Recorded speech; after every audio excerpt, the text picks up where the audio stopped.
Hey folks, I've made a lot of paper computer games throughout the, what I call the modern era of my paper computer game making, which roughly I'm calling that basically when I started my YouTube channel and anything after that.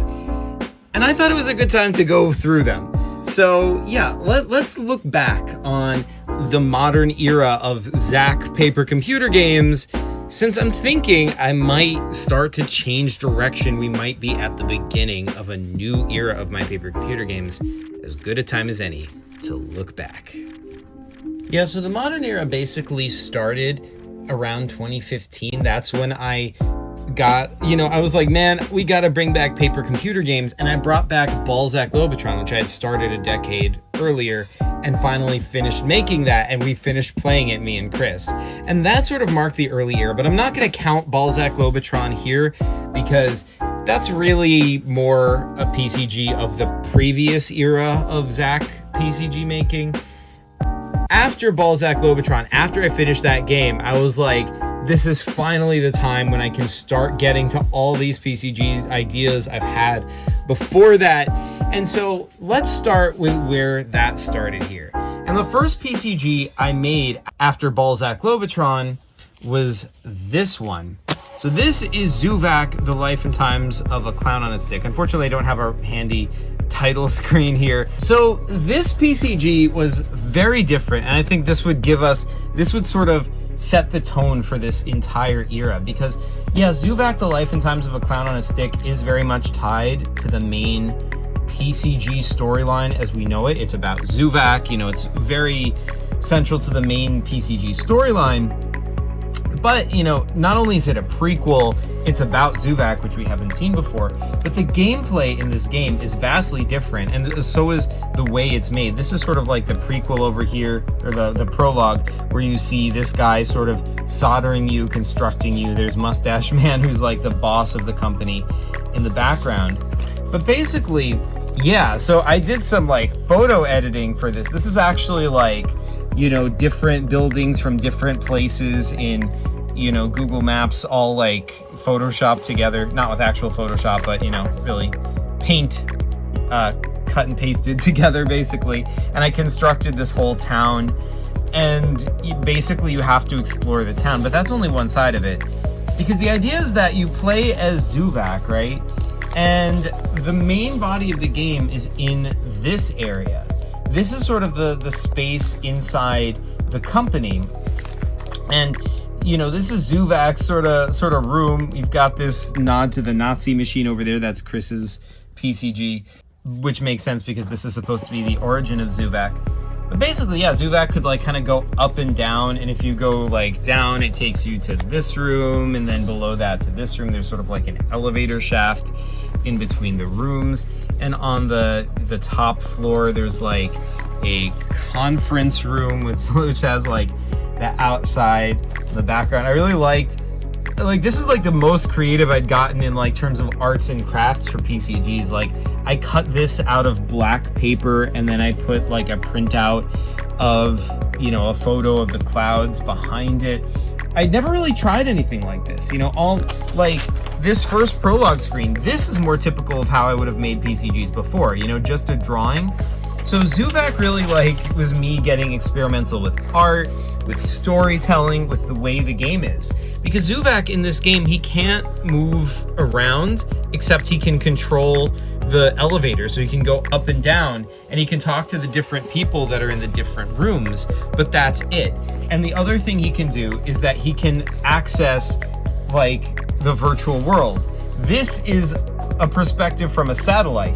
So Zuvak can because he's a robot, he can hack into satellite systems. He can access this satellite, and he can make phone calls to any house he wants. He can't physically go there, but he can do whatever he wants. And this was sort of like a big innovation in terms of PCGs. I don't think anyone had ever tried making a game with this kind of a weird play style before.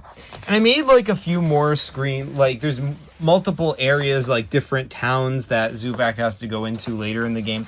I kind of like, in retrospect, I kind of think this is kind of a mistake. I think if I had been smart, I would have just stuck to this one town and just had different missions that you have to complete in that one town. I think that would have been smarter, because this place is really good to explore. It has really engaging characters, and I used it for just one mission and then moved on to a new place with new characters.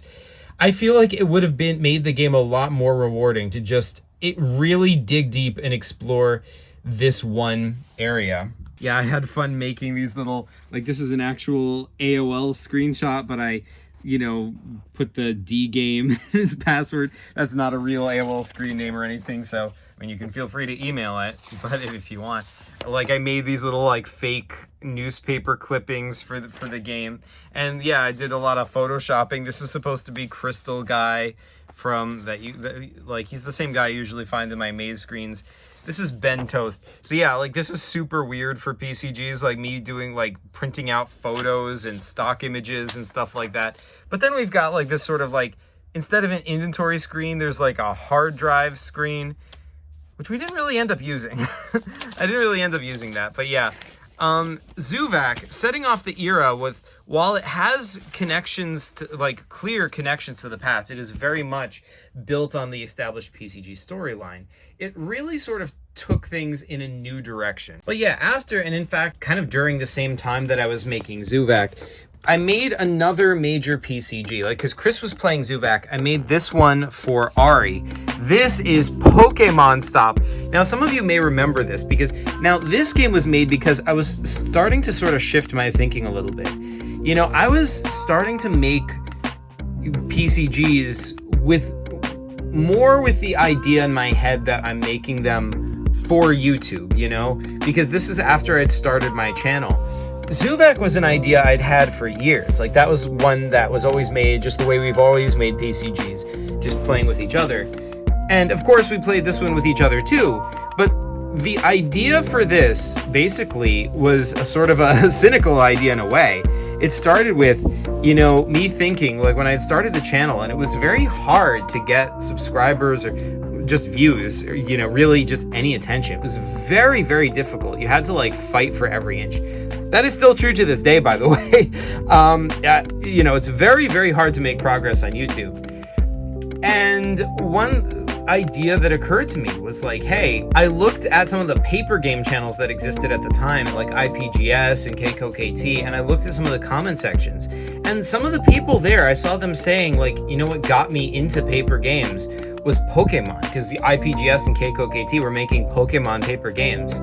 They're like, that's what drew them in, because it's a Pokemon video. You click on it because you like Pokemon, and I was like, that's actually a good idea. Like, Zuvak and all that, they're great characters, but like, no one, random people don't already know who Zuvak is. They do know who Pokemon is. So, maybe if I made a Pokemon game, that would be a good entry point for new people. And yeah, it turned out working out pretty well. It worked out pretty well. I mean, like, Salmon the Fish PCG, he only got into the community because he saw my series playing Pokemon Stop with Ari. He like binge watched everything. And Little Pie also got into my PCG channel through Pokemon Stop. It was just like a big win for my channel. Honestly, I should really do this again, honestly, because that it seems like this really worked. But yeah, it's not just that though. I will say I had a lot of fun creating this game, because like when I with that idea at first, my mind kind of rebelled a little bit, because I really like exploring the PCG universe storyline. I was like, man, this is what I like talking about. This is the story I like doing. But then I started thinking, well, I don't really want to make a game that's just about Pokemon. But then I started thinking, is there a way to make a Pokemon game that would make it my own? That would really feel like my own. Start thinking about it, and I'm like, what if you made a Pokemon game, but you mixed it with sort of PCG lore a little bit, and not just PCG lore, but other things as well? What if it's like an area of the Pokemon universe that's previously undiscovered that has Pokemon which are like versions of all sorts of stuff. So right here, this is a Pokemon, but it's BB-8 from Star Wars. So it's like, this is not a crossover with Star Wars. This is, in the Pokemon universe, there's a Pokemon that just happens to look exactly like BB-8 and is called BB-8. So yeah, that was sort of like the premise for Pokemon Stop. Obviously, Pokemon Stop is a play on Pokemon Go. And that's sort of where I went with that. And the way I styled this, because I grew up playing the original Pokemon game for Game Boy, like Red and Blue. But, you know, we have some PCG characters over here. Like, this is the Collector. And some random, like, just call-outs. Oh my gosh. That looks a lot like Bot from Bot's Bridge. Like, look at... What the heck? There's no way. This game was made years before Bot's Bridge. Huh, maybe I just draw robots like that. I don't know. Maybe this was like supposed to be Wally, because the rest of these are like cameos of things from other franchises, right? Like this is TikTok from the Oz books. This is a Cylon from Battlestar Galactica. This is like an arm from Retzel from Kurt Spaceball's PCGs, and that's like Malfoy's arm, and yeah. Oh hey, it's C-3PO. Oh man, that's the tracks from Johnny 5. But yeah, I set it up so it's like a typical Game Boy Pokemon game. You have to collect Pokemon and you have to defeat gym leaders. This is a shopkeeper. He's also an Umbreon.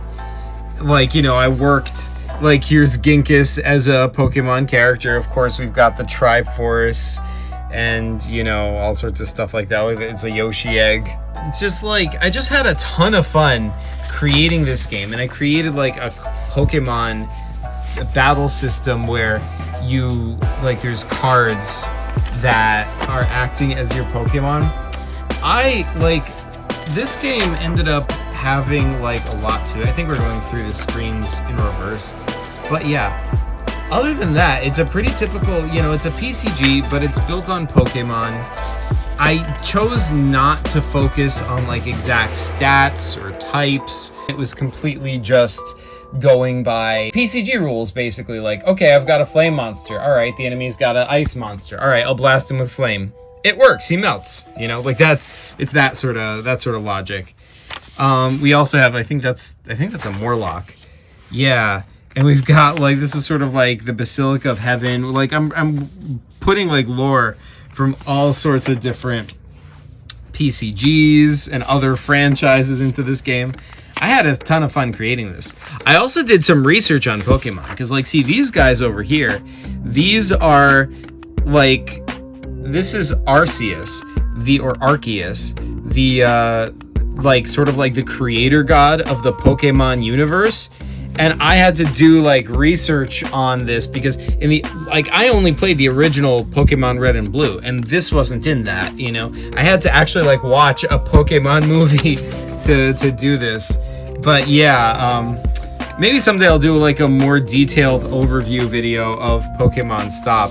I had a lot of fun with this, and there was like somebody on the Pokemon fanfiction wiki after this game actually ended up we collaborated and made like crossover stories between Pokemon Stop and his Pokemon fanfiction. So this is like, you know, I guess officially part of the unofficial Pokemon fanfiction universe. Yeah, see, this is sort of supposed to be like the Croton Tower, but it's in the Pokemon equivalent of it. But yeah, so this was a really good and a really fun second game in the modern era of PCGs. And, you know, once again, it's very experimental. Like, it's totally unlike Zuvac in terms of its play style, but like Zuvac, it's different than a typical PCG. It does new things. Like, no PCG has like that sort of Pokemon card system that I used. Additionally, this had a thing where like I actually physically went, because Ari was going to be playing this game, I actually physically went around Ari's town and hid screens. Like I put them on stickers and would paste them on the backs of like metal boxes and the backs of, you know, telephone poles or whatever. and Ari had to go out and find them. So that was like the real world component. You know how like in Pokemon Go, you had to go out and, you know, find Pokemon in the real world. It was supposed to be kind of like that. Yeah, so much like Zuvak, Pokemon Stop was very innovative. It was me like experimenting with new ideas, and it was a ton of fun, and I would love to get back to it and make a sequel at some point. So the idea was like, yeah, I'm gonna make Pokemon Stop and stuff like that, but I also want to continue making sort of my, you know, main PCG storyline kind of stuff. So after Zuvak, the next major PCG was going to be The Lives of Genghis. That was the plan. It was an idea that I kept thinking about, and I sort of couldn't get it out of my head, and it was like, it's a big idea, and don't worry, it is still gonna happen, but this game has not been finished or played as of yet. I have a few pages of it. Oh, that's a spoiler. I have a few pages of it as of yet, but yeah, it is very much not done, and I got distracted by other smaller PCGs and all sorts of other PCGs. And then I basically couldn't keep working on it because Chris started making, and we started playing PCG Anniversary Special 2. And it was like, okay, there's no point in like finishing this now because that's the one we're playing when we hang out. But I don't know. Well, things might be changing. But in the meantime, this did get put on the back burner. But that leads to all the other PCGs that I made in this era. And I've sort of lost track of which order I made them from that point out. So I've instead just sort of categorized them by like category, I guess, like by what kind of game they are. Over here we've got a bunch of games that are made sort of like in specific circumstances, mainly for YouTube. Over here we've got, I don't really know what this category is. It's like, we've got Gyphobaz, Squirrel of Dreamscape. I don't know. I guess these are like PCGs in other worlds that are like, but other than that, they're like largely standard PCGs, I guess.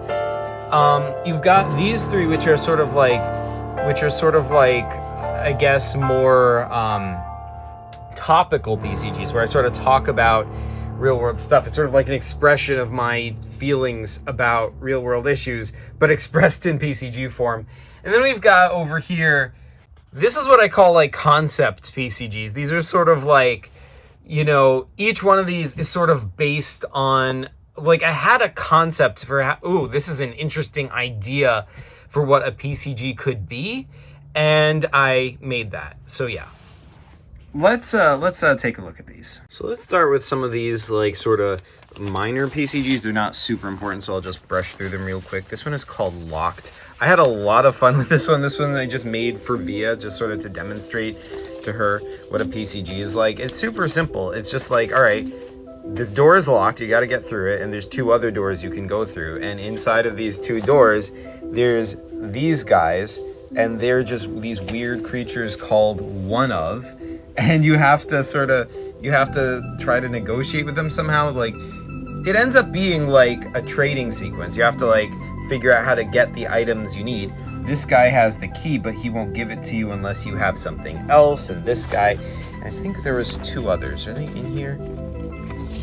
Yeah, so here they're like this guy. There's four of these guys, and you just, it's pretty simple. You just have to trade between these guys to get the key and then unlock the door, and then you beat the game. That's it. But I think like this super simple concept, it inspired, like when actually playing it, it inspired a lot of mystery and a lot of feeling of fun. So I think that one was a lot of fun. Yeah, sometimes these like sort of off the cuff PCGs can be like the best. Then we've got Broggle, Indiana Ari, and the Fate of Shri. These are totally like not in order or anything. I'm just taking them as I find them. But yeah, this one I made during a live stream. So this one, I honestly could not even tell you what it's about. I think, like, as I recall, we were just messing around on the live stream, and they're like, hey, make a PCG live. And I'm like, all right, I'll make one live. What should I put in? And I like sort of pulled the chat as to, you know, people were coming up with different ideas, and I think I mixed all of them to make it into a title. I have no idea what is actually going on in this game. It's super, super hastily drawn. This was just for having fun on the stream. I'm surprised I made this many pages for that kind of a thing, though. That was still pretty cool. Then after that, we've got this thing. So this is not even really a PCG. I mean, I guess it is. It was never played. Well, neither was Brogel, for that matter. This one was just for my video, what is a paper computer game? Or what are paper computer games? I don't even remember what it's called anymore. But yeah, basically I just like made this, just like, all right, you're on this weird floating island in the middle of nothingness. You have to figure out a series of puzzles. This was just to demonstrate the idea of what a PCG is. It's kind of cool though, right? Like, I kind of like this imagery. Maybe I should do more of this, or actually just like play it. I don't know. Give it a title or something. I don't know. I remember this guy. I don't know where it is. No one's ever gotten out. Yeah, I don't know. I had fun with this one. Then we've got Gnome the Return. This is another one. We're having a string of these that are just like sort of made for YouTube and are just to demonstrate something. I guess the only one that like Locked is not made for YouTube. That was just made to demonstrate it to a person. So that's like sort of a more classic PCG. Gnome the Return was made for YouTube. This is another one that was never made to be played.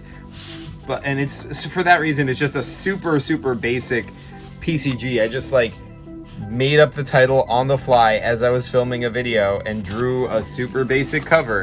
And I thought this was super uninteresting. It's just like, oh, there's a screen, there's you, you're gonna go in here.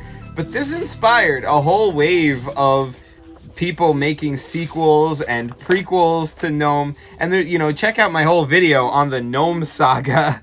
You know, it's pretty wild. Yeah, but yeah, like this PCG itself, it's not too remarkable. It's just sort of like a takeoff on David the Gnome, a very simple PCG where you have to rescue your wife from a troll after she's been kidnapped. And yeah, just a pretty simple adventure, basically. We have this one, Zach 3, the Sphinx's Riddle. This was just me having fun because I asked ChatGPT to come up with an idea for a PCG. Like, I think I fed it like some stuff from the PCG wiki, and I'm like, all right, can it come up with an idea? And it's like, all right, the idea is called Zach 3, the Sphinx's Riddle. And I thought the idea I came up with was so funny, I had to actually make it. Because it's a weird mix of me and The Legend of Zelda. Like, see, look at this. You are Zach. You're an adventurer who's fought to protect Hyrule from the company many times. Hyrule and the company, so like mixing Zelda and PCG concepts with your trusty Master Sword. For this reason, it is theorized you are the descendant of Link. So yeah, it's like, it's Zach, but it's basically Link, and you have to defeat the main villain. Like, here's the castle, and inside the castle there's like a staircase. At the top of it you meet the main villain, Ganon Sphinx. Yeah, like, it came up with this idea. I think it wasn't just Ganon Sphinx, there was like a number. It was Ganon Sphinx 2, because every time you defeat Ganon Sphinx, he comes back and the number after his name increases. So after you defeat Ganon Sphinx, he's gonna become Ganon Sphinx 2, and then Ganon Sphinx 3. And ChatGPT just went on and on and on, listing like all the various Ganon Sphinx numbers. And then, like, it went up to like Ganon Sphinx 10 or something like that. And it had this whole like genealogy of Ganon Sphinxes. I have no idea where ChatGPT got that idea, but I thought it was hilarious, and I had to like actually make it as a PCG. So yeah, then we've got this Halloween one. This is pretty fitting, you know, timely, right? This is called Eternal Flame of Jack. It's the sequel to World of Jack, which I think is more notable, but I didn't feel like bringing that whole pumpkin upstairs. But yeah, it's sort of like Jack-o'-lantern is an actual like cosmic being, a gigantic pumpkin around which a whole world has formed. And I connected the character of Pumpkin Bill to my character of Jack-o'-lantern. But yeah, that was fun. Then we have Troll the Unending, because I remade my video on how to make a paper computer game, which was the video that I made Gnome the Return for. So this is sort of like turning that idea on its head. Instead of being about the gnome, it's about the troll this time. And you have to like fight back against the gnomes. Yeah, I think there was like a scene where, yeah, I think these pages are out of order, but yeah, here's like the maze screen. By the way, I recently referenced this. One of the puddles in the maze PCG is showing this scene. But yeah, and I thought that was, yeah, that was the reason I thought that was fitting, was because this PCG is called Troll, the Unending. It's about trolls, and the puddle in Maze shows up in a screen where there's lots of trolls around. But yeah, so here it is. The gnomes have captured somebody, and you have to like rescue them. So yeah, it's very much the inverse of Gnome the Return. And I was hoping people would go crazy and make a whole saga about this, but you can't like recapture the magic, man. It's totally like organic. You gotta like, it just kind of happens, and you can't really control when it happens, you know? So those are like that's the last of the sort of those mini, you know, just random one-off making a PCG just to demonstrate what a PCG is kind of PCGs. But next we've got some of these guys. So we've got, first of all, Gyphobaz. And Gyphobaz is a full, you know, more of a full PCG. The thing is, I cannot for the life of me remember what I was thinking that led me to make the game. I remember everything about the game. I remember what everything in it is and does and who the characters are and whatnot. I don't remember what inspired me to make Gyphobaz. But yeah, Gyphobaz is sort of like a weird spin-off game. It's about my character Ginkis, but not like the Ginkis you know. It just starts with this weird version of Ginkis that's like a stick figure and has no memories at all. And it's not like you have amnesia. It's just like it's as if you just kind of popped into existence at that moment. So it's like, yeah, this weird stick figure version of Ginkis. And you have to explore this world. And specifically, this takes place in an alternate universe. This is not in the main PCG universe. So you've got a tower over there. These are like the wheelers, like people with wheels for hands and feet that are like an enemy species in the land of Oz. So you have to defeat those. And we find out in this game, if you go inside here, there's like an actual cult of them. And if you go in here, there's like a rocket that can take you up to this moon. And there's like one screen on the moon, I think. And actually that led to, like, I think inside the moon, you can meet, oh, by the way, this is inside the wheelers. They're like worshiping this giant living wheel. But yeah, like this was like the final palace. There's like all these pipes, and it's like the whole building is taken over by like, you know, living pipes, that like this network of pipes that have overgrown everything. Yeah, there's like this evil little girl who like you have to negotiate with, but she'll like eat you if you don't. Anyway, yeah, this is the world on the moon, and you can see like the planet we came from. I guess that's Gyphobaz. And over here, we see these like little aliens, and this one screen led to a spin-off PCG, The Misadventures of This Guy. I think that was by King Raven. You know, it's just one screen where you have to get past some aliens and get this sphere. And the spin-off by King Raven, he like made it into the whole adventures of this random alien you have to get past, which I think is pretty sweet.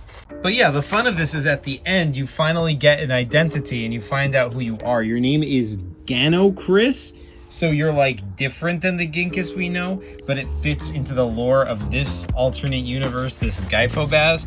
And this is going to tie into the lives of Ginkis later, but for the moment you don't know what this means or how it ties in. I don't know why I made this, but it's pretty cool though, right? Squirrel of Dreamscape is a recent one that I made based on the original paper game by Reality Stupid. I really liked the original like paper games by Reality Stupid, and it's a shame that, you know, those are sort of being forgotten to history. But I didn't want to like straightforwardly continue it. I feel like that should be left up to Reality Stupid. Even if like this is just totally a fan game, you know, you don't have to consider it canon. Reality Stupid doesn't have to consider it canon, obviously.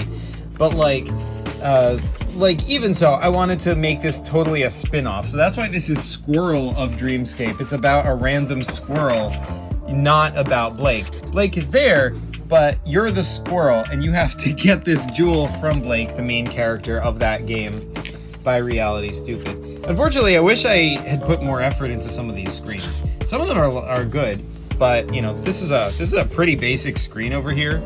We've got this fun little you know, ventilation shaft puzzle, and then you've got this cool, like, whoa, what is going on here? There's like this giant flame, and we're finding out some lore about this dream world that we're in that game. Like, the squirrels are taking these dream gems from Blake and bringing them here, and that has something to do with this weird giant green fire.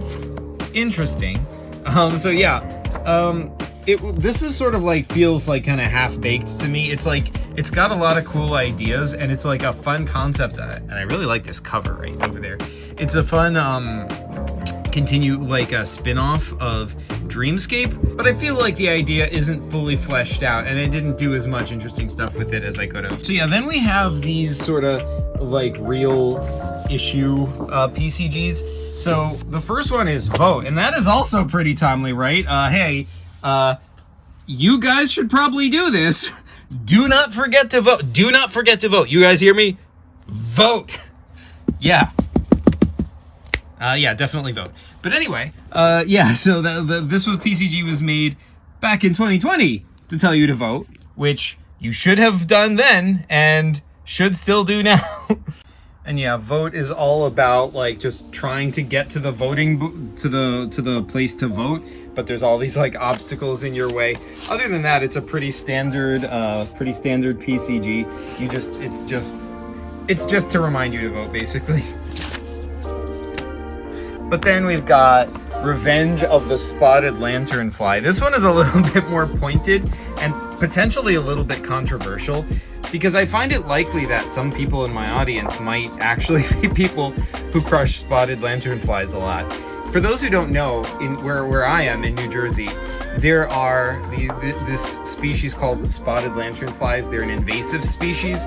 They're beautiful, but everyone says you should crush them because they're invasive. There's no natural predators for them, and they, you know, swarm all over lots of certain kinds of plants. But I really don't like that. I really just don't like just thoughtlessly killing things, even though I understand the ecological benefits of it.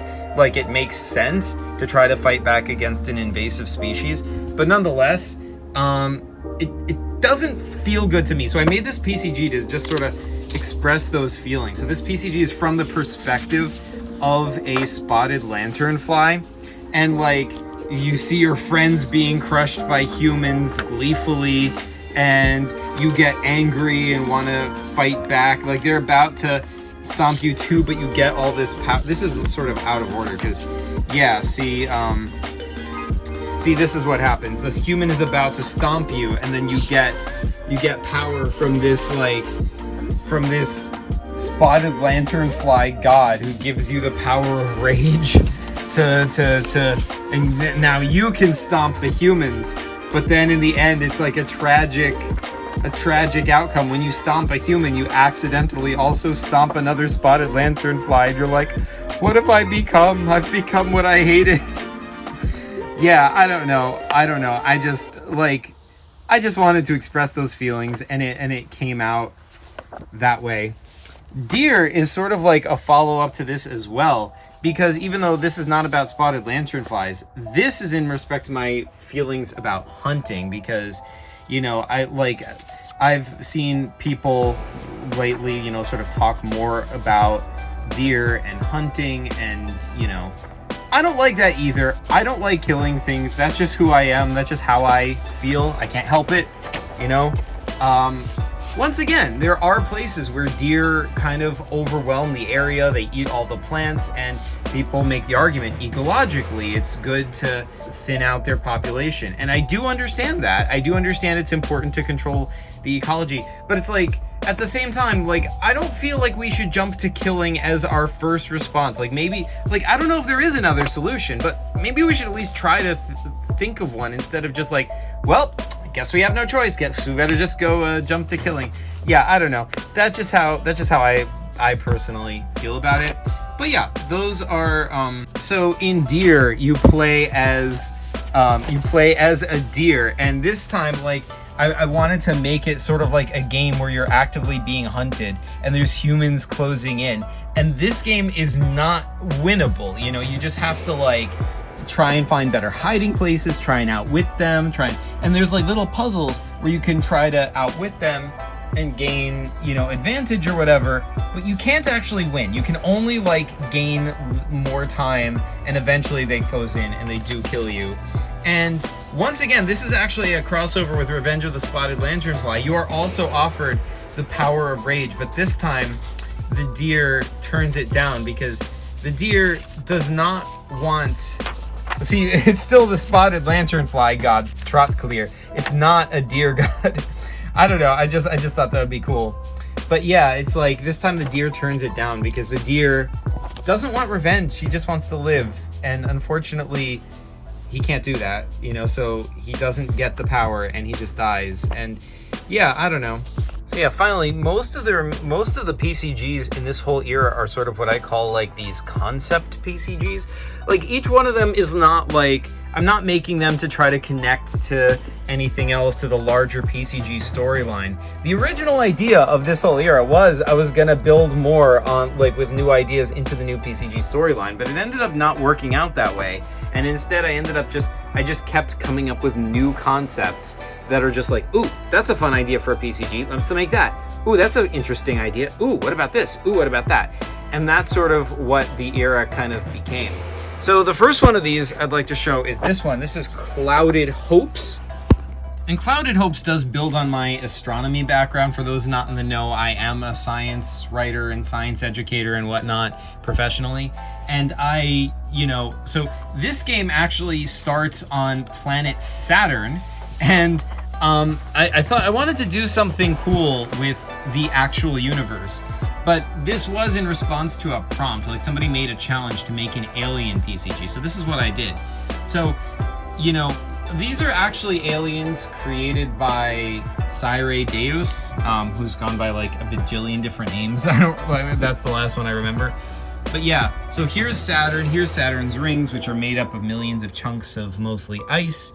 And you're a Cloudian from planet Saturn, meaning that they're like a gas-based life form, like a cloud of gas, sort of. And this is like a different kind of Cloudian that lives in the rings. They're still gas, but they like are mostly made up of ice particles, and they're like meaner. So at first, so you're trying to get to know them. You're sort of like an exchange student or whatever, trying to explore the ring Cloudians. But then something happens, and the two of you are shot off the face of Saturn together, or the rings of Saturn, and these asteroids are being shot over here. And this is one of the moons of Saturn. I think it's supposed to be Titan, if I remember correctly. And you get kidnapped by this alien ship. This is an alien from a totally different planet that kidnaps you, and we're inside his ship. And he takes us back to his planet, which I must say, I like the art here. This is planet PSO J318.5-22.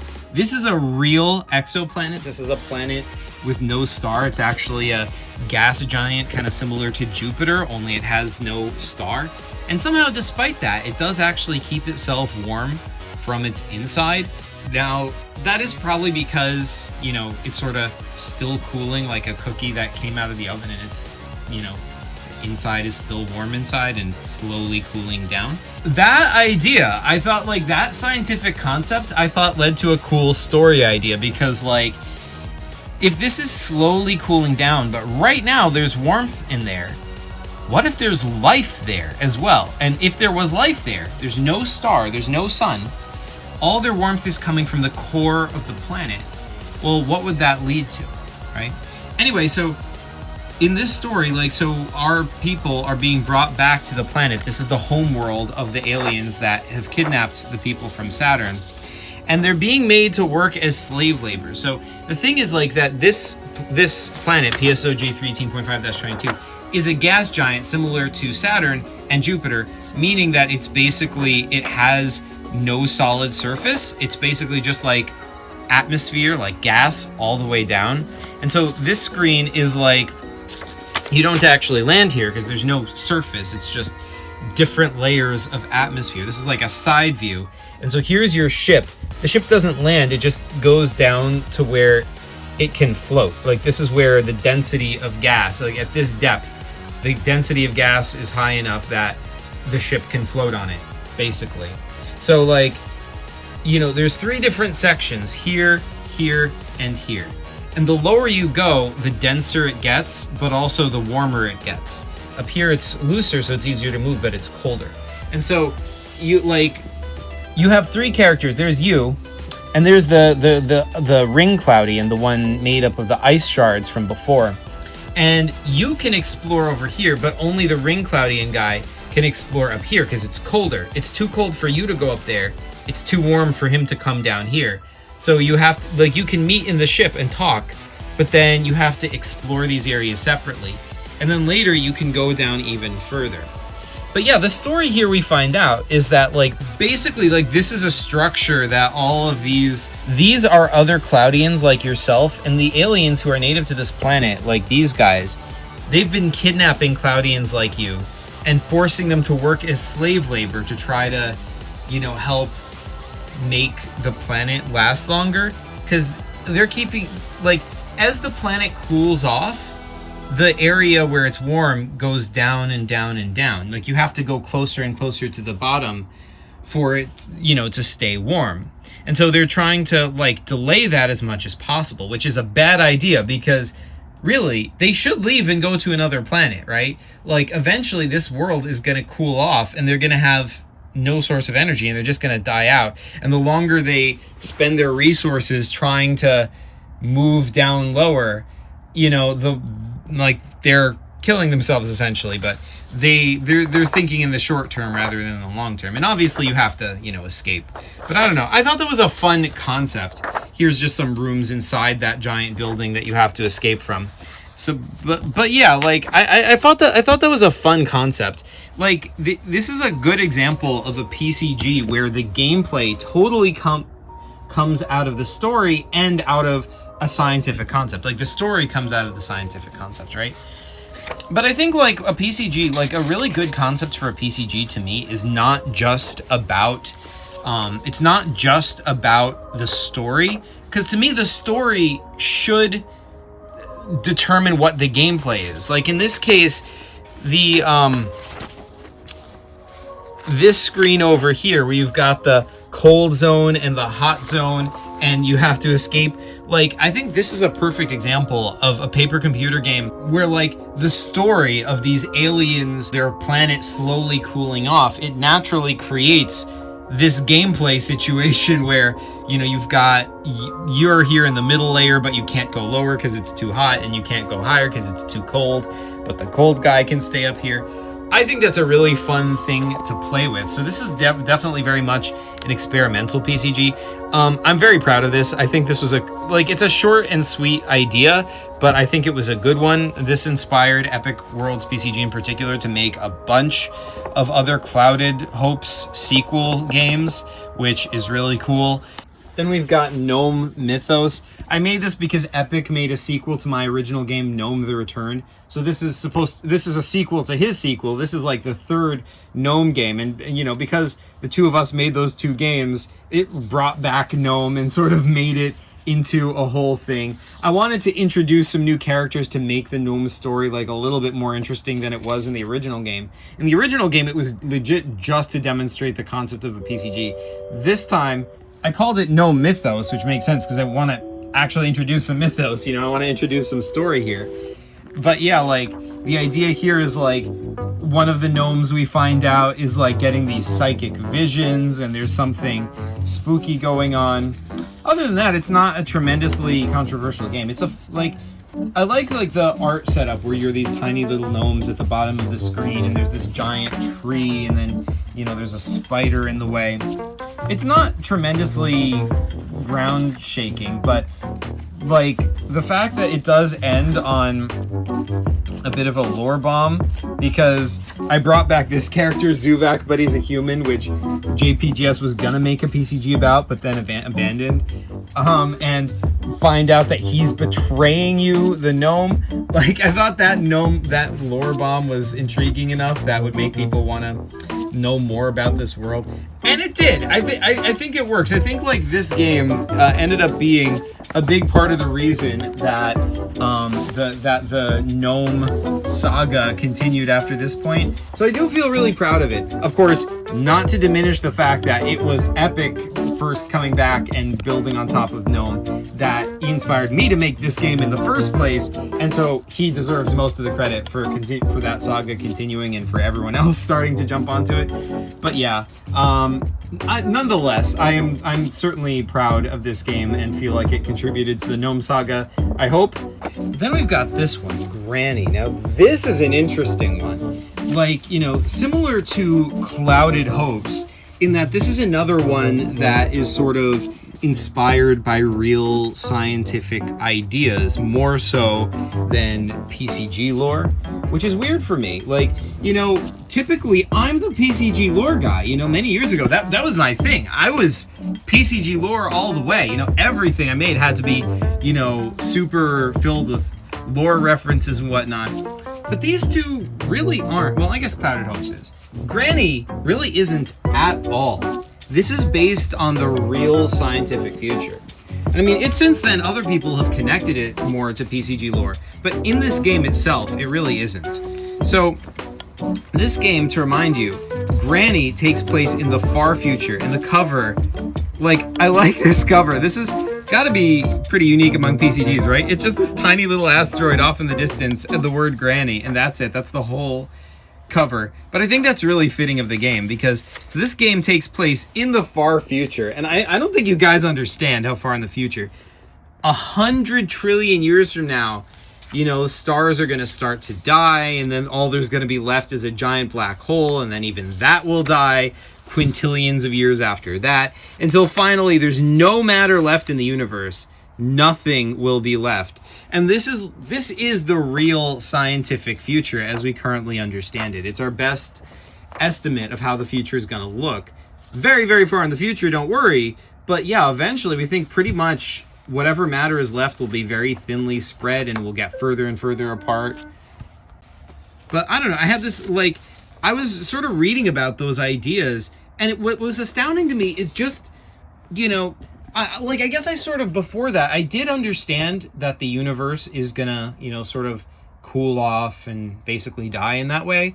But what astounded me about it is just how much longer it's going to exist than we tend to think about, right? Like, look at this, 10 quintillion years after that. Like, if you look at all these eras, this is like, you know, each one of these eras of the far future universe, we sort of summarize them in a few pages, but this is many times longer than the universe has even existed. Guys, we have so much time for the universe to exist, and yeah, so that sort of feeling, this sort of, you know, this sort of conflict between, on the one hand, it's this super grim and sad and lonely future of the universe, and on the other hand, there's something hopeful in it too, in that there's so much time we have. There's just so much, and there isn't actually a definitive end. It's a slow petering out. But who knows how long that's even gonna last, or what if something could come after that? Who knows? But out of that came this. So Granny lives in an asteroid, the last asteroid in the universe. Somehow she's managed to survive, and she just lives by herself in the asteroid, and she just wants to keep living basically forever. She's immortal, and she just lives in her cozy little asteroid. She's got her nice little rocking chair. Who knows what she is? That's sort of like left to be mysterious. This is the idea, like, she sort of represents some future being, something beyond what we could conceivably imagine. And the PCG itself is pretty simple. It's a one-screen page. There's actually more backstory pages than there is actual PCG. It's just this. The book got outside the asteroid somehow, and you have to get it back. And that's it. It's a simple puzzle. yeah, this was never played. I just had this idea, and I just really wanted to express it. And yeah, yeah, I just really like this concept. I just like this so much. It is, yeah, this has to be one of my favorite PCGs of the new era, and I want to do more with this, but, you know, there are difficulties inherent in that, for sure. So next up, we've got The Unending Battle, which I think was at first a controversial PCG when it first came out, largely because it does have more romance than PCGs normally have, which is still not a lot, but there is romance inherent to the central premise. I don't know, but again, this is another one of my concept PCGs. I will also say, this is actually, as far as I'm aware, the first paper computer game with a gay romance in it ever. Epic has wanted me to make a game taking place in his Shogun sector for quite a while, and unfortunately I never got around to it. I finally did with this game. This is called The Unending Battle. I think this was initially disappointing to Epic, unfortunately, which I felt bad about, but because, you know, Epic is not a big fan of romance. But when I later explained what my idea for the game is, he came to embrace it in its own right, even if it wasn't what he was initially expecting. But yeah, I have this like fun comic intro where I create these two characters, Galendric and Razor Foss, and they're like two soldiers. One is Hento, one is Kovian, which are two opposing sides in this sort of unending war. That is why the game is called The Unending Battle. And in the game, you know, like, and they just like fought each other endlessly, but like neither one could win, and the battle just went on so long that the universe like just kind of got annoyed and decided to send help. I don't know. Not got annoyed. It doesn't say that. It says so long that at last the universe itself decided to send help. That's me sort of anthropomorphizing the universe, but I think in this, like, I'm not imagining the universe as an actual person deciding to send help. I'm imagining this as like a quantum probability kind of thing. It says, you see, very rarely in quantum mechanics, particles may pop into existence when the probability is high enough. Even rarer for a complex structure, like a girl, to pop into existence from nothing. But so high was the chance of someone coming to help Galendric that you did. This is you. You exist. What do you do? So you're a girl that has literally just popped into existence for no other reason than to end the battle between Galendric and Razorfoss. So you have to find where they're fighting. There's actually like a sign over here that says battlefield. And it's like the battlefield is actually like a house that's been sort of like roughly put together. And it turns out once you get inside, you see there's a place where they fight all the time. But surprise, surprise, they've been fighting so long, they've actually fallen in love. And she's like, what? So, but the thing is, the conflict here is that they have like sort of agreed, like, basically the way this worked out is like at first they became friends because like they have to fight because they're on opposite sides of a war, but then they like became friends, and then slowly that became more because, you know, they have to take breaks from fighting, right? So over time they develop agreements like, all right, let's fight from 12 to 3. I promise I won't stab you in the back during, like, outside of those hours if you don't stab me at the back, and then we'll fight from those hours. And they're like, all right. And it, you know, it evolves from there. So they've developed this whole situation around fighting each other.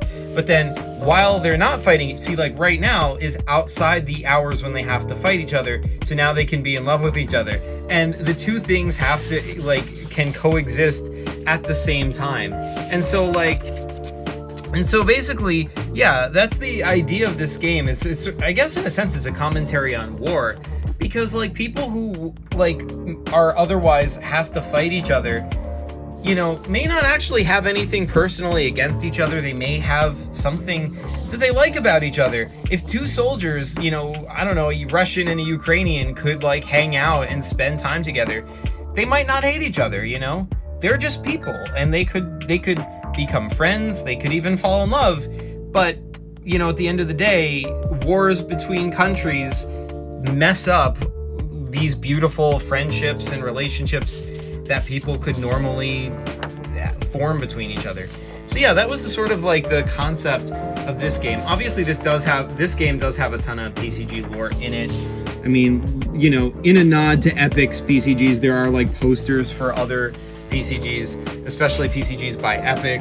You know, this is Varks, one of Epic's species, because, you know, I wanted to make this very much steeped in the lore of the planet Gondo where this is set. Yeah, I mean, like, you basically just explore their house and you have to try to find a solution to this, because you have to try to make one of them win the battle. But yeah, like, there's no way to win. This is a game where you lose and the unending battle continues. But in a sense, that is winning, because, like, you know, you don't want the unending battle to end, because if it ended, one of them would have to die, you know? And one of them would have to win and kill the other one. And you don't want that. You want this to kind of keep going the way it is. So yeah, I don't know. Like that, this fits in a lot with my other concept PCGs like Clouded Hopes and Granny, in that it's an interesting concept, but at the same time it's also, I guess this one is probably the most topical. It probably in some ways fits in with, you know, Deer and all those PCGs as well. It also fits in with this one, Archmage Victorious, you guys. Archmage Victorious. So this is another PCG which is sort of based on Epic's lore in a sense. This one a lot more loosely than the Unending Battle, but obviously the Archmage is not actually created by Epic Worlds PCG, it's created by one of his friends, but it's a character that is a sort of a cornerstone of Epic's corner of the PCG universe. I sort of created my own version of the Archmage, and this is a very, very concept PCG. This is like, you know, this is a very different kind of PCG in terms of gameplay and in terms of story. So basically the idea is like, it starts with you on your deathbed and the Archmage is gloating to you because, like, haha, you're about to die. Like, the Archmage is someone who in this story you've been fighting for many, many years, and now you're about to die from natural causes, but the Archmage is gonna get your child and take them under his wing as his own, and like, oh shoot, you know, what are you gonna do about that? And you can't do anything because you're about to die, you're on your deathbed, right? But it turns out that the only thing you can do is you can say save game, because save game takes you back to before you died in any PCG. So this is a game where I'm playing with the idea of save game. What if save game is the main way that you explore the game? Because the game just starts with you on your deathbed, but you can save game to many years earlier, and there's 3 screens that you can visit. You can visit this earlier time, years ago, when you fought the Archmage and rescued your wife from him, because the Archmage had captured her and put her into a crystal. This is pretty inspired by Zelda Ocarina of Time, like Ganondorf, where Zelda's in a crystal. But then there's this other time where you're on the beach and the Archmage is rising out of the water, and there's you and your wife and your kid, and the Archmage is trying to get the kid. And finally, there's the time when you and your wife, before you were married, you were just kids who, you know, liked each other. So yeah, once again, another PCG that has a lot more romance in it. What a coincidence, right? Why is it that both the PCGs that are based on Epic's lore are the ones that have more romance in them than other PCGs? And Epic really doesn't like romance. I feel bad in retrospect. It was totally not intentional or anything, but in retrospect are like, huh, like 99.999% of my PCGs just don't have any romance in them, and the 2 that do just happen to also be the ones that are based on Epic's lore. But yeah, you have to like travel in between these 3 scenarios in different points in your life to try to gain clues about who the Archmage is and like why they're doing this and how to stop them from getting your kid. And yeah, I think later on, Epic did end up tying this game into his Archmage lore, which when I read up on it, I thought that was really, really cool.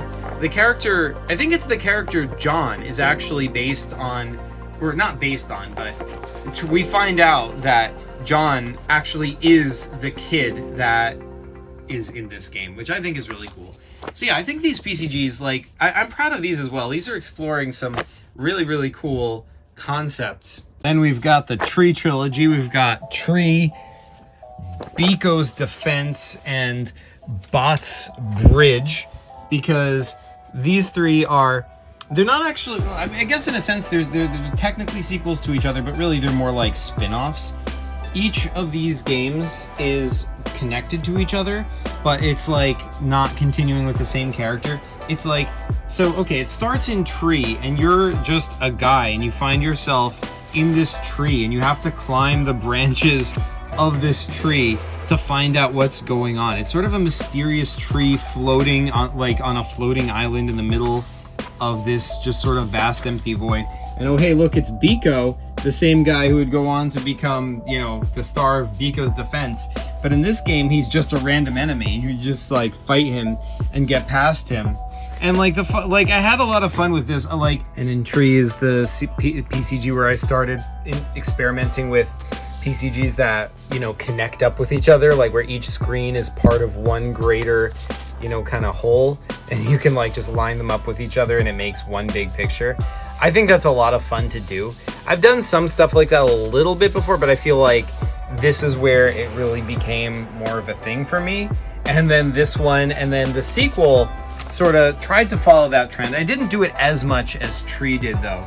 But Biko's Defense is like, this is a fun concept as well.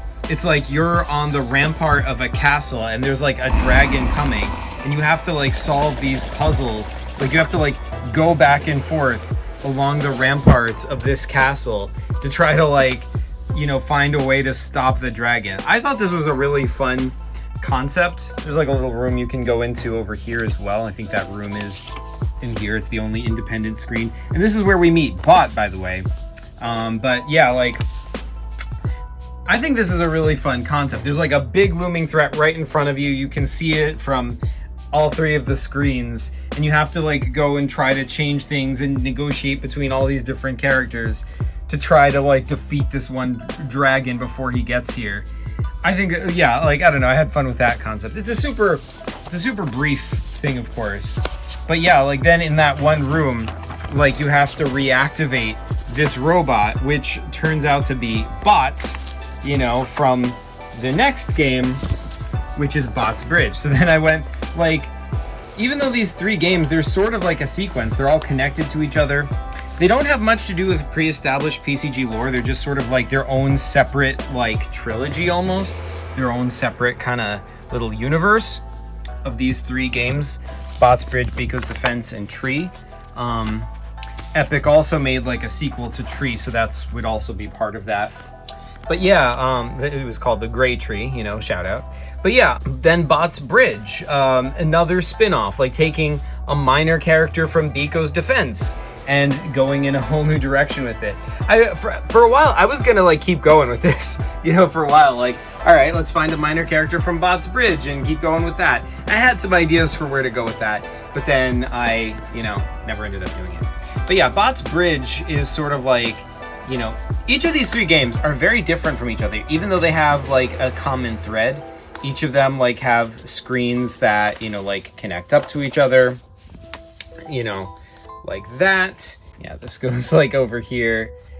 Yeah, like, so you're a bot and you have to like, and you have to perform maintenance on something and, you know, figure out a puzzle in order to solve how you have to do that. But yeah, I really like this progression. I feel really good about this. The whole, you know, the tree thing, I think, is probably the most fleshed out of the three. The other two are sort of like mini games. But I like how, like, both of them took some of the concepts in Tree and took them in, like, different directions. Like, Biko's Defense feels very, very different from Tree, even though it takes a character from it and it takes the whole connected screens thing. But the feel of the game, I feel like, is very different. Same for Bot's Bridge, you know. I feel like it feels very, very different. They each of them has their own unique, interesting concept, at least interesting to me. So yeah, I really had a lot of fun with this particular trilogy. I feel proud of this one. The only PCG in here that really gets back to the main storyline after Zuvak is this one, the Squids in Space #1, Frankensquid. So we've got like a Frankensquid on the cover. And yeah, this is a game that gets back to those like Balzac Globotron era storyline, but, you know, in the modern era. This is pretty, you know, it's pretty atypical for this era of Zach paper computer games, I'd say. I really, you know, in all of this, I really just haven't done much with the main storyline pretty much at all. I've largely, in fact, stayed away from, you know, main PCG lore characters. You know, there's some characters do show up. It's not like I've kept away from the PCG universe entirely, but you know, some of these just have no connection at all to the main PCG lore, or at least not in the game itself. Some have had like later sequels to it, but like a lot of them just like have very, very tiny, like there will be a cameo from somebody, or, you know, it'll be minor characters or whatever. This is the first time I'm getting back to like that whole Zuvak, you know, Balzac Globotron portion of the PCG universe, which I think of as sort of like the main storyline of the PCG universe. This is a sequel to the Squids in Forest series, where Ari is the main hero, Ari being my friend, but he's also a character in the PCG universe. And yeah, so in this game, basically, it's Ari on a spaceship. It continues from the events of Balzac Globotron. Ari has a spaceship, and this dead squid, which was just like a dead squid he found in the previous game. In this game, it's come back to life, and it's like, you know, captures Ari's ship, and now he's stuck on this spaceship run by this dead squid come back to life. I had a lot of fun with this premise. Oh yeah, I think we've skipped ahead a bit, but yeah, here he is. That's Frank, the dead squid himself. He's been reanimated, and we don't really understand why or how. And you just kind of have to explore this ship, and there's all these weird characters. That's Fungazoid from Kurt's PCGs. But yeah, there's like, it's sort of a mysterious ship. There's like, you know, references to more modern lore, like this is a Varks from Epic Worlds PCG's, you know, worlds. But yeah,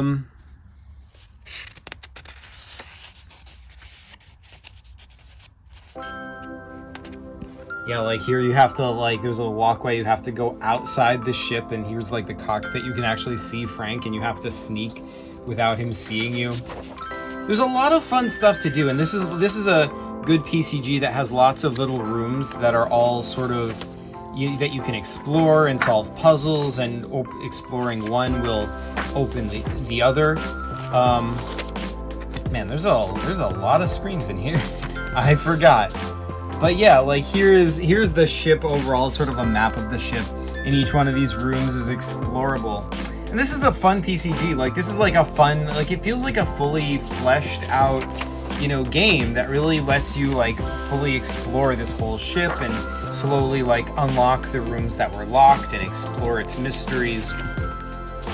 And to finally, you know, like this conflict at the center of it of Frank the dead squid, you know, feeling rejected by Ari, you know. I had a lot of fun with this PCG. Oh, Frank. Oh man. Yeah, yeah, so this was great. This PCG was great. I really need to make the second installation of squids in space. But yeah, in some ways this is a pretty atypical PCG for this era. Unlike the other PCGs, like I said, it is part of the main story. It does have some things in common with them though. I mean, obviously the art is pretty on par with these, and it's better than my old PCG's art, I think. But secondly, like, it is also sort of a concept. It's sort of like an interesting concept leading to gameplay. I think that is just like a part of how I make PCGs now. You know, even though this is more like the main storyline, like part of the reason I made it was because it was an interesting concept, and that was like led to a world that you could kind of explore and learn about and like solve lots of puzzles in. So I feel like that is probably the common thread, if anything, is that all of these PCGs through the modern era, they've all just had new and interesting concepts. A lot of it has been me largely exploring or sort of experimenting. You know, it's been me experimenting with new ideas, thinking like, you know, here's a new idea. I haven't really tried doing that before in a PCG, and trying it leads to something new, something that paper computer games haven't really done before, at least not in my PCGs. And yeah, so it's been a really fun era, and I'm proud of all these PCGs. I really love this era of PCGs where I sort of went away from the main storyline, but tried lots of experimenting with lots of things. And I think so many great things came out of it.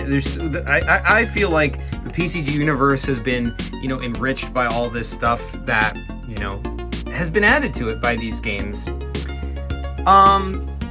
That being said, I do think it's kind of time to move on from this era. I think it is time to begin a new era of Zach paper computer games. I think, and I don't just mean that, what does that even mean, right? An era can just be arbitrary. You can say, oh, here's when this era ended, here's when this era started.